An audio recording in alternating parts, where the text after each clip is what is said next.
అందరికీ నమస్కారం. Welcome back. Paramahamsa Yogananda ఒక యోగి ఆత్మకథ తెలుగు ఆడియో బుక్కి కంటిన్యూ చేద్దాం. ఈరోజు అధ్యాయనం 4.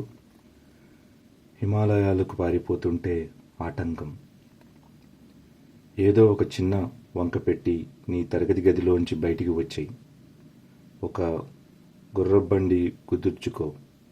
మా సందులో వచ్చేసి మా ఇంట్లో వాళ్ళెవరికంటా పడిని చోటు ఆగు. నాతో పాటు హిమాలయాలకు రావాలనుకున్న మా హై స్కూల్ స్నేహితుడు అమర్ మిత్తర్కి నేను ఇచ్చిన చివరి సూచనలివి. మేము పలాయనానికి నిర్ణయించుకున్నది మా మరుసటి రోజు మా అన్నయ్య అనంతుడు నన్నొక కంట కనిపెడుతూ ఉండటం వల్ల ముందు జాగ్రత్తగా అవసరమయ్యాయి. ఇంటి నుంచి పారిపోవాలన్న సంకల్పం నా మనసులో ఉన్నట్టు అనుమానించి ఎలాగైనా సరే నా ప్రయత్నాలు చెడగొట్టడానికి అతను గట్టిగా నిశ్చయించుకున్నాడు. రక్షరేఖు నన్ను ఆధ్యాత్మికంగా ఉత్తేజపరుస్తూ నాలో గుప్తంగా పనిచేస్తూ ఉంది. దివ్య దర్శనాల్లో తరచూ నాకు కనిపిస్తుండే గురుదేవుల ముఖాన్ని హిమాలయాలు మంచు ప్రదేశాల్లో ఎక్కడో ఒకచోట దర్శించగలనని నా ఆశ. మా నాన్నగారు కలకత్తాకి శాశ్వతంగా బదిలీ అయిన తర్వాత మా కుటుంబం అక్కడే ఉంటుంది. పితృస్వామికమైన భారతీయ ఆచారం ప్రకారం అనంతుడు తన భార్యని ఇంటికి తీసుకుని వచ్చాడు. ఆ ఇంట్లో మిద్దె మీద ఒక చిన్న గదిలో నేను ప్రతిరోజు ధ్యానం చేసుకుంటూ నా మనస్సును దైవాన్వేషణకు ఆయుత్యం చేసుకుంటూ ఉండేవాణ్ణి. మరిపురాని ఆ రోజు అపశకునం లాంటి వానను వెంటబెట్టుకుని వచ్చింది. రోడ్డు మీద బండి చక్రాలు చప్పుడు వినిపించింది.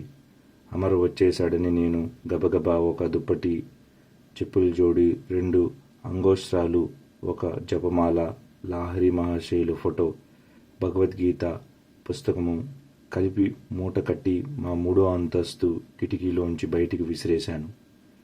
చకచకా మెట్లు దిగేసి మా మామయ్య పక్క నుంచే వెళ్ళిపోయాను. ఆయన గుమ్మం దగ్గర చేపలు కొంటున్నాడు. ఏమిటో సంబరం అంటూ నన్ను అనుమానంగా చూశాడు. నేను ఏమాత్రం తొనక్కుండా ఆయన వైపు ఒక చిరునవ్వు విసిరి సందులోకి నడిచాను. ఆ మూట తీసుకుని పన్నాగాన్ని కావలసినంత జాగ్రత్త పాటిస్తూ వెళ్ళి అమ్మని కలుసుకున్నాను. అక్కడి నుంచి మేము చాందినీ చౌక్ బజారుకు వెళ్ళాము. ఇంగ్లీష్ వాళ్ళు వేసుకునే బట్టలు కొనుక్కోవడం కోసమని మేము మా వాళ్ళు సదరు ఖర్చులకిచ్చిన డబ్బులు కొన్ని నెలపాటు కూడబెట్టుకుంటూ వచ్చాం. మా అన్నయ్య తెలివైనవాడు. చాలా సులువుగా మా మీద డిటెక్టివ్ పని చేయగలడు. ఈ సంగతి తెలిసి మేము యూరోపియన్ వేషాలు వేసుకుని అతని కన్ను కప్పాలనుకున్నాం. స్టేషన్కి వెళ్లే దారిలో మేము మా చుట్టం జోతిన్ ఘోష్ కోసం ఆగాం. అతను నేను జతిందా అని పిలిచేవాడిని. అతను కొత్తగా ఆధ్యాత్మిక మార్గంలోకి వచ్చినవాడు. హిమాలయాల్లో ఒక గురువుని సంపాదించాలని ఉవ్విళ్ళారుతున్నాడు. మేము సిద్ధంగా ఉంచిన కొత్త సూటు సింగారించుకున్నాడు అతను. మా ఎత్తు బాగా పారిందని మురిసిపోయాం. గాఢమైన ఒక ఉత్సాహం మా గుండెల్ని ఆవరించింది. మనకింకా కావలసిన వల్ల కెన్వస్ బూట్లు అని అంటూ అడుగును రబ్బరు వేసిన బూట్లు అమ్మకానికి పెట్టిన దుకాణానికి మా స్నేహితుల్ని తీసుకుని వెళ్ళాను. తోళ్లతో చేసినవన్నీ జంతువుల్ని చంపగా తయారయ్యేవి కనుక ఈ పవిత్ర యాత్రలో మన దగ్గర అలాంటివి ఉండకూడదు అన్నాను. నాకు భగవద్గీతకున్న తోలు అట్ట, ఇంగ్లాండ్లో తయారైన నా సోలో టోపీ, హెల్మెట్కి ఉన్న తోలు పట్టీలు తీసి పారేయడానికి నేను వీధిలో ఆగాను. స్టేషన్లో మేము బర్ద్వాకు టికెట్లు కొన్నాం. హిమాలయాలు దిగువ కొండల్లో ఉన్న హరిద్వారం చేరడానికి అక్కడ రైలు మారాలన్న నిర్ణయించుకున్నాం. మాలాగే ఆ రైలు బండి కూడా ఉరకటం మొదలుపెట్టగానే నాలో ఉన్న ఆశాభావాలను స్నేహితులకు వెల్లడించాను.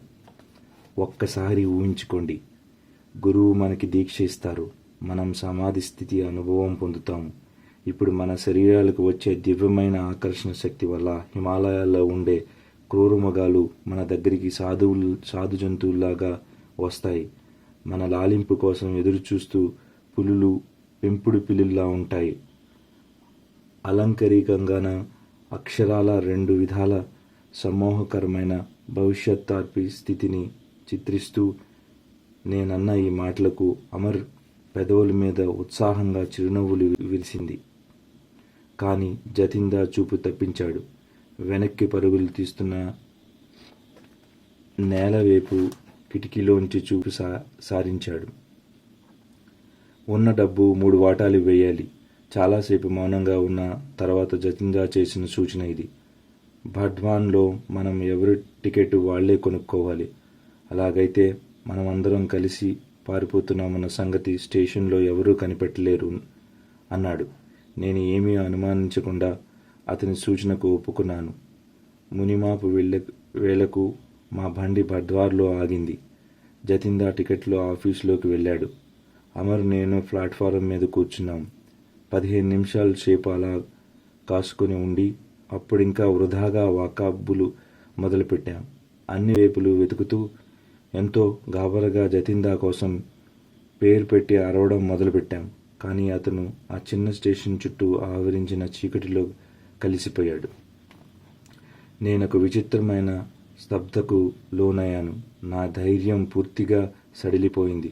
నిరుత్సాహపరిచే ఈ దుర్ఘటనను దేవుడే కలగజేశాడు. ఆయన్ని చేరుకోవడం కోసం మొదటిసారిగా ఎంతో జాగ్రత్తగా పథకం వేసుకుని ఇంటి నుంచి పారిపోయే ఈ మనోహరమైన సన్నివేశం దారుణంగా భగ్నమైంది. అమర్, మనం ఇంటికి వెళ్ళిపోదాం, పసిపిల్లవాడిలా ఏడుస్తూ అన్నాను నేను.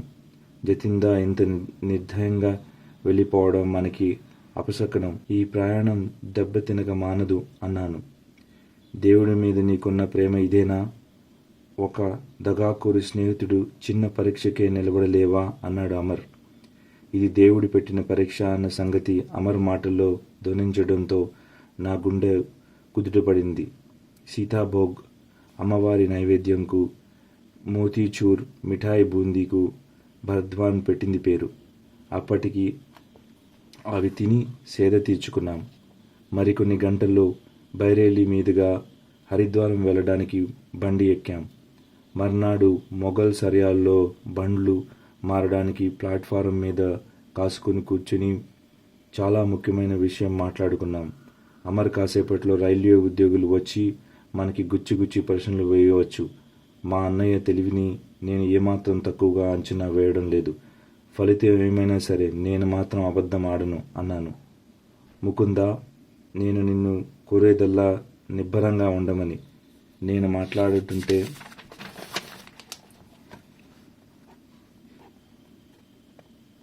నువ్వు నవ్వకు, ఉలకకు, పలకకు. ఇంతలోనే ఒక యూరోపియన్ అధికారి వచ్చి నన్ను నిలదీశాడు. ఒక తంతి కాగితం నా ముందు ఆడించాడు. దాంట్లో విషయం నేను వెంటనే గ్రహించగలిగాను. మీరు కోపం వచ్చి ఇంట్లోంచి పారిపోతున్నారా లేదా ప్రశ్నించడానికి అతను ఎన్నుకున్న మాటలు. నేను గట్టిగా జవాబులు ఇవ్వడానికి వీలు కలిగించినందుకు నాకు సంతోషమైంది. అయితే ఆచార విరుద్ధమైన నా ప్రవర్తనకు కారణం కోపం కాదు, దైవం కోసం కలిగిన అత్యధిక నిస్పృహ అని నాకు తెలుసు. అప్పుడు ఉద్యోగి అమర్ వైపు తిరిగాడు. అప్పుడు వాళ్ళిద్దరి మధ్య జరిగిన వాగ్వాదం వింటుంటే ప్రజ్ఞా ప్రదర్శనంలో ఒకరితో ఒకరు పోటీ పడుతున్నట్టు ఉంది. దాంతో గంభీరంగా ఉండమని మా వాడిచ్చిన సలహా పాటించడం చాలా కష్టమైపోయింది. మూడోవాడెక్కడ? కంఠస్వరంలో తన అధికారం పూర్తిగా ధ్వనించేటట్టు అడిగాడాయన. నిజం చెప్పండి అని రెట్టించాడు. అయ్యా, మీరు కళ్ళజోడు ధరించినట్టు కనిపిస్తుంది. మరి ఇక్కడున్నది మేమిద్దరమైనా తెలియడం లేదా అంటూ అమర్ నిర్భయంగా చిరునవ్వు నవ్వాడు. నేనేమీ మంత్రికుణ్ణి కాను, మూడోవాడిని ఇక్కడ ప్రత్యక్షం చేయలేను అన్నాడు. ఈ మొండి జవాబుకు చిరాకు కలిగినట్టుంది ఆ ఉద్యోగికి. మరోవైపు నుంచి దాడి మొదలుపెట్టాడు. నీ పేరేమిటి? నన్ను థామస్ అంటారు. మా అమ్మ ఇంగ్లీషుది. మా నాన్న క్రైస్తవ మతం పుచ్చుకొని భారతీయుడు. మీ స్నేహితుడి పేరేంటి? థాంపస్ అని పిలుస్తాను.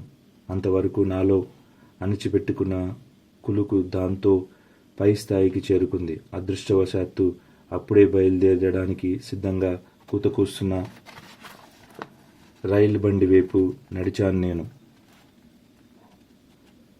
వాళ్లతో చెప్పకుండానే ఎదుటి వాళ్ళ మాటల్ని సులువుగా నమ్మే స్వభావం గల ఆ ఉద్యోగితో పాటు అమర్ కూడా నా వెంట వచ్చాడు. ఉపకార బుద్ధితో ఆయన యూరోపియన్లు కూర్చునే పెట్టెలోకి ఎక్కించాడు మమ్మల్ని. సగం ఇంగ్లీషు పుట్టిన కుర్రవాళ్ళిద్దరూ నాటు మనుషుల కోసం కేటాయించిన పెట్టెలో కూర్చుని ప్రయాణం చెయ్యాలి అన్న ఆలోచనలతో ఆయన మనసు నొచ్చుకున్నట్టుంది. ఆయన మర్యాదగా నిష్క్రమించిన తరువాత నేను సీటుకు చేర్లబడి కడుపు చెక్కలయ్యేలా నవ్వాను. మంచి అనుభవజ్ఞుడైన ఒక యూరోపియన్ అధికారిని బోల్తా కొట్టించామన్న ఉల్లాసభరితమైన సంతృప్తి అమర్ ముఖంలో స్పష్టంగా కనిపించింది. ఆ రైల్వే ఉద్యోగి తెచ్చిన తంతి కాగితం ప్లాట్ఫారం మీద దొంగచాటుగా చదివేశాను. మా అనంత అన్నయ్య దగ్గర నుంచి వచ్చింది. దాంట్లో ఇలా ఉంది: ఇంగ్లీష్ దుస్తులు వేసుకున్న బెంగాలీ అబ్బాయి ముగ్గురు ఇంటి నుంచి పారిపోయారు. మొఘల్ సరయు మీదుగా హరిద్వారం వెళ్తున్నారు. నేను వచ్చే వరకు వాళ్ళనక్కడ ఆపు చేయండి. మీ సహాయానికి తగిన పారితోషికం దొరుకుతుంది. అమర్ గుర్తులు పెట్టిన టైం టేబుల్ మీ ఇంట్లో వదిలేయొద్దని చెప్పాను నీకు అంటూ ఎద్దేవా చేస్తూ చూశాను. అక్కడ మా అన్నయ్యకొకటి కనిపించి ఉంటుంది. మా వాడు సిగ్గుపడుతూ తప్పొప్పుకున్నాడు. మేము బైరేళ్ళు కాసేపు ఆగాం.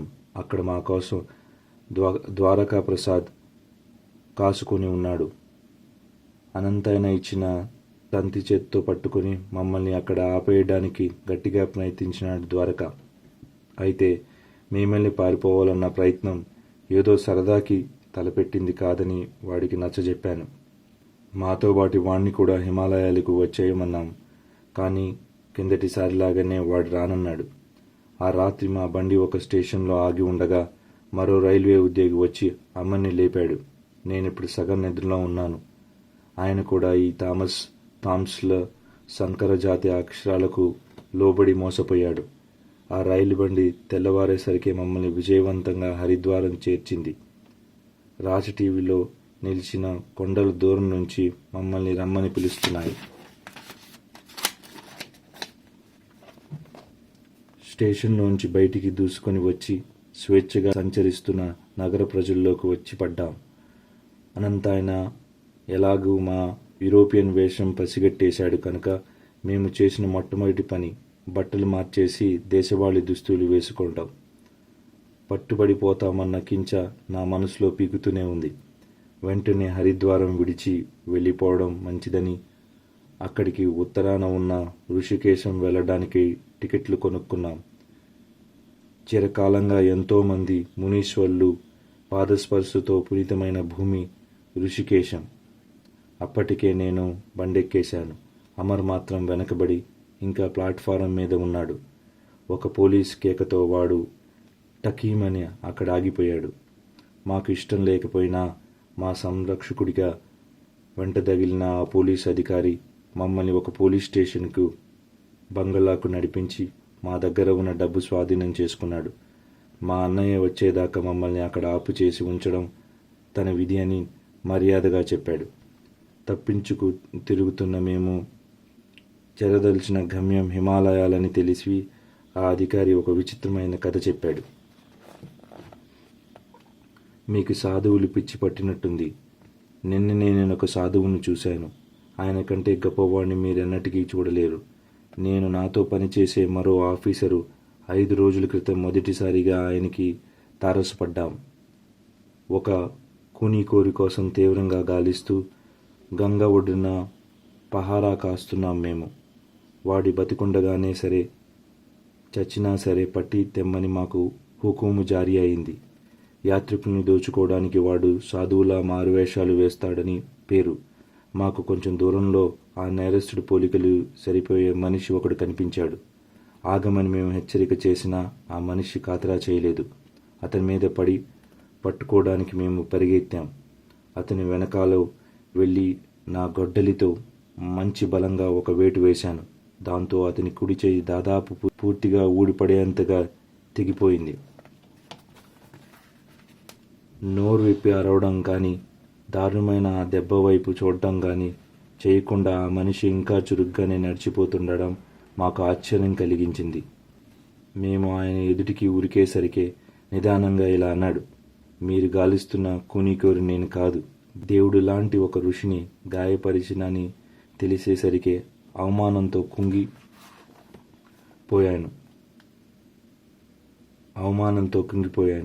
ఆయన పాదాల మీద పడి క్షమాపణ చెప్పుకుని పెద్ద ధారగా చిమ్ముతున్న రక్తాన్ని అరికట్టడానికి నా తలపాగా తీసిచ్చాను. నాయనా, ఇది నీ వల్ల పొరపాటు జరిగిందని తెలుస్తోంది అంటూ ఆ సాధువు నా మీద దయతో ఇలా అన్నాడు.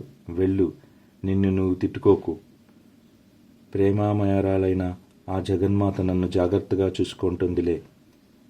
వేలాడుతున్న చేతిని మొండి భుజంలోకి తోశాడాయన. ఆశ్చర్యం, అది వెంటనే అతుక్కుపోయింది. రక్తస్రావం కూడా చిత్రంగా ఆగిపోయింది.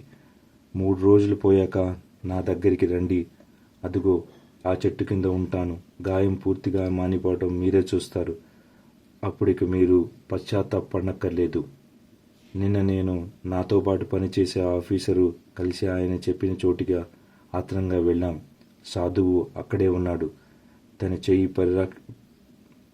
చెయ్యి పరీక్షగా చూడనిచ్చాడు మమ్మల్ని.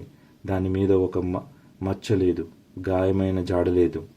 నేను ఋషికేశం మీదుగా హిమాలయాలు నిర్జన ప్రదేశాలకు వెడుతున్నాను అంటూ ఆ సాధువు తొందరగా బయలుదేరి వెళ్తూ మమ్మల్ని దీవించాడు. ఆయన పవిత్రత వల్ల నా జీవితం ఉచ్చస్థితిని అందుకుంటుందని అనిపిస్తోంది. ఆ అధికారి ఎంతో భక్తి ఉట్టిపడేలా తన మాటలను ముగించాడు. ఆయనకు కలిగిన అనుభవం ఆయన సమూలంగా కదిలించినట్టు కనిపిస్తోంది. ఆ విషయంలో మా మనస్సులకెక్కే విధంగా ఆయన అద్భుతమాత అయిన ఆ వార్తాపత్రికలో అచ్చైన కాగితం ఒకటి నా చేతికిచ్చాడు. జనంలో సంచలనం కలిగించడానికి ప్రాముఖ్యం ఇచ్చే వార్తాపత్రికలు. దురదృష్టవశాత్తు భారతదేశంలో కూడా ఇవి లేకపోలేదు. మామూలైన స్వానుకూల పద్ధతిలో అతిశయోక్తిగా రాశారు. అందులో దాదాపు ఆ సాధువు తల తెగ్గొట్టినంత పని జరిగినందున సూచించారు. తన్ను పీడించేవాణ్ణి క్రీస్తు మాదిరిగా క్షమించగలిగేటంతటి ఒక మహాయోగి దర్శనాన్ని పోగొట్టుకున్నందుకు నేను అమరు విచారించాం. భారతదేశం గత 2 శతాబ్దాలుగా భౌతిక సంపత్తి విషయంలో పేదగానే ఉన్నప్పటికీ తరగని గని వంటి దివ్య సంపత్తి మాత్రం దానికి ఉంది. ఈ పోలీసు ఆయన వంటి లౌకిక మానవులు కూడా ఆధ్యాత్మికంగా ఆకాశాన్నంటే మేడలు సందర్భవశత్తు దారి పక్కనే ఎదురుపడుతుంటాయి. అటువంటి అద్భుతమైన కథ చెప్పి మా విసుగు పోగొట్టినందుకు ఆ అధికారికి మేము ధన్యవాదాలు చెప్పాం. తను మాకంటే అదృష్టవంతుడన్నది అతని సూచన కావచ్చు. తను అప్రయత్నంగా మహానీయుడైన ఒక సాధువును కలుసుకున్నాడు. కానీ మేము చిత్తశుద్ధితో చేసిన అన్వేషణ ఒక మహాగురువు పాద సన్నిధిని కాకుండా మొరటైన ఒక పోలీస్ స్టేషన్లో ముగిసింది. హిమాలయాలు అంత దగ్గరలో ఉన్నా కూడా మేము బందీలుగా ఉన్నందువల్ల మాకవి ఎంతో దూరం అయ్యాయి. స్వేచ్ఛ కోసం నా మనసు ఉరకలు వేస్తుందని అమర్తో చెప్పాను. అవకాశం వచ్చినప్పుడు చల్లగా జారుకుందాం. పవిత్రమైన ఋషికేశానికి కాలినడక వెళ్ళగలం. ప్రోత్సాహకరంగా చిరునవ్వు చూపాను. కానీ మాకొక బలమైన ఆధారంగా ఉన్న డబ్బును వాళ్ళు మా దగ్గర నుంచి తీసేసుకోగానే నా జతగాడు నిరాశవాదిగా మారిపోయాడు. అలాంటి ప్రమాదకరమైన అడవి ప్రదేశంలో కనుక మనం నడక మొదలు పెట్టామంటే చివరికి మనం చేరేది సాధువులుండే చోటు కాదు, పెద్ద పులులు పొట్టలోకి. మరి 3 రోజులకి అనంతుడు అమర్ వాళ్ళ అన్నయ్య వచ్చాడు. అమర్ అయితే తేలికపడ్డ మనసుతో వాళ్ళ అన్నయ్యని ఆప్యాయంగా పలకరించాడు. నేను మాత్రం సమాధాన పడలేదు. నా నుంచి అనంతుడికి లభించిన తిట్లు తప్ప మరేమీ కాదు. నీ మనసుకెలా అనిపిస్తోందో నాకు తెలుసురా అంటూ మా అన్నయ్య నన్ను సముదాయిస్తూ అన్నాడు. నేను నిన్ను కోరేదల్లా ఒకటే. కాశీలో మంచి జ్ఞాని ఒక ఆయన ఉన్నాడు. ఆయన్ని కలుసుకోవడానికి నాతో కాశీ రమ్మని, నీకోసం బెంగ పెట్టుకున్న నాన్నగారిని చూడ్డానికి కలకత్తా వచ్చి కొన్నాళ్ళు ఉండమని, కావలిస్తే తర్వాత సాగిద్దువు గాని ఇక్కడ గురువు కోసం వెతకడం ఈ విషయం దగ్గర అమర్ మా మాటల్లో కలగజేసుకొని నాతో మళ్ళీ హరిద్వారం వచ్చే ఉద్దేశమేమీ తనకి లేదని ఖండితంగా చెప్పాడు. కుటుంబ సంబంధమైన ఆప్యాయత అనుభవిస్తున్నాడు వాడు. కానీ నాకు తెలుసు, నేను మాత్రం గురువు కోసం అన్వేషణ మాననని. మేమెంత కాశీ వెళ్ళి రైల్వే ఎక్కాం. అక్కడ నా ప్రార్థనకు సాటిలేని తక్షణ ఫలితం కనిపించింది. అనంతన్నయ్య తెలివిగా ముందే ఒక పథకం వేసి ఉంచాడు. హరిద్వారంలో వచ్చేలోపునే దారిలో కాశీలో ఆగి ఒక పండితుని కలుసుకుని తర్వాత నాతో మాట్లాడేటందుకు ఏర్పాటు చేశాడు. నేను సన్యాసిని కావాలన్న ఉద్దేశం విరమించుకునేటట్టు చేయడానికి ప్రయత్నిస్తున్నామని ఆ పండితుడు ఆయన కొడుకు అనంతనాయనికి మాట ఇచ్చారు. అన్నయ్య నన్ను వాళ్ళింటికి తీసుకువెళ్ళాడు. పండితుడి గారు కొడుకు యువకుడే. ముంగిట్లోనే నన్ను మంచి ఉత్సాహంగా పలకరించాడు. నాకు సుదీర్ఘమైన వేదాంతోపన్యాసం ఇచ్చాడు.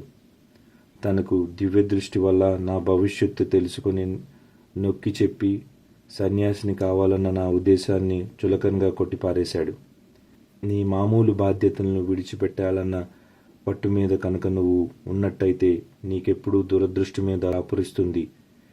దేవుణ్ణి దర్శించేవాళ్ళు ప్రపంచాన్ని అనుభవాలు లేకుండా నీ పూర్వకర్మను తొలగించుకోలేవు అన్నాడు ఆయన. అందుకు సమాధానంగా భగవద్గీతలో చెప్పిన అమృత వాక్కులు నా నోటి నుంచి వెలువడ్డాయి. ఎంతో దుష్కర్ణ మూట కట్టుకున్నవాడు కూడా ఎడతెరిపి లేకుండా నన్ను ధ్యానించినట్లయితే అతడు వెనక చేసిన దుష్కర్మలు ఫలితాలు శీఘ్రంగా నశిస్తాయి. అతడు ధర్మాత్ముడై శాశ్వతంగా నందుకుంటాడు, శాశ్వత శాంతిని అందుకుంటాడు. నన్ను నమ్ముకున్న భక్తుడెవడూ నశించడు. ఇది నిశ్చయమైన తెలుసుకో. అయితే ఆ యువకుడు అంత గట్టిగా జోస్యం చెప్పేసరికి నాలో విశ్వాసం కొద్దిగా సడలింది. అప్పుడు గుండె నిండా భక్తి నింపుకొని మనసులో దేవుణ్ణి ఇలా ప్రార్థించాను. దయ ఉంచి నా మనసుకి ఆందోళన పోగొట్టు. ఇప్పుడే జవాబు చెప్పు. నన్ను సన్యాసిగా బతకమంటావా, సంసారిగానా? నీ ఉద్దేశం చెప్పు. ఈ పండితుడి గారు ఇంటి ఆవరణకు వెలుపల ప్రసన్న వదనుడైన ఉన్న ఒక సాధువును గమనించాను.